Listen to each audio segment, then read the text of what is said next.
The SNP hypocrisy has once again been exposed, this time by Penny Mordaunt. Now, Penny is not really my cup of tea when it comes to the political spectrum.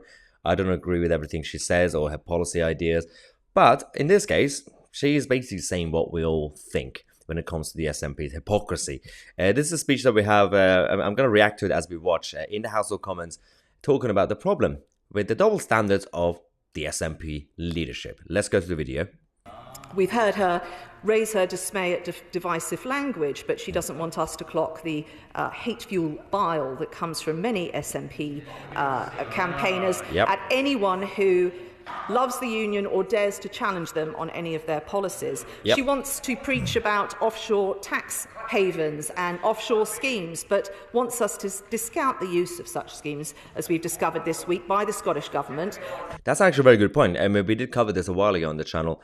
They claim to be, the SNP, very social democrat, basically socialist, and they say, yeah, the rich should pay their taxes. But when it comes to their own situation, you know, the powerful who are donating to the SNP, they can still get away with not paying taxes. This is the issue.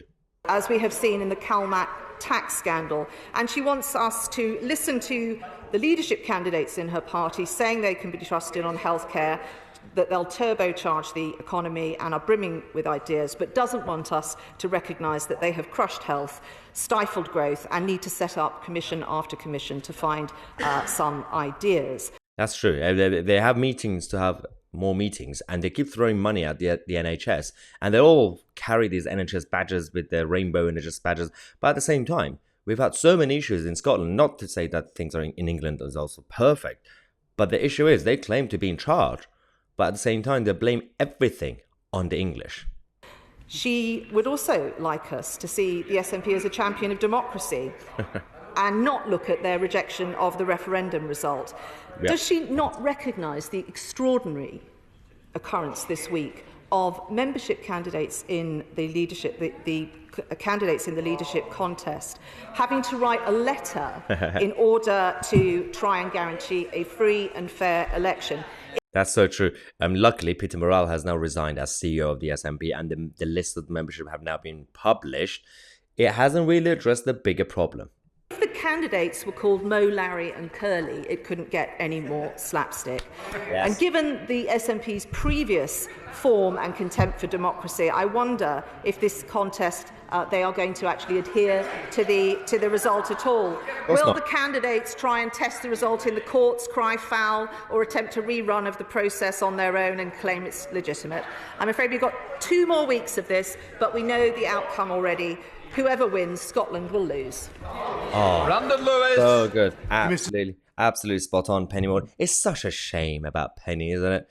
If only she was slightly more conservative, if she was slightly more sound economically and socially, she could have been good. She had so much potential. She still has potential, but the problem is her worldview and ideology of too much globalization is not really going to go ahead, considering that the silent majority in this country are not really looking forward to having international unelected bodies in the world to be involved with our affairs. That's the problem I have with Penny Mordaunt. Otherwise, as a politician, she's a great statesman. She's very well spoken.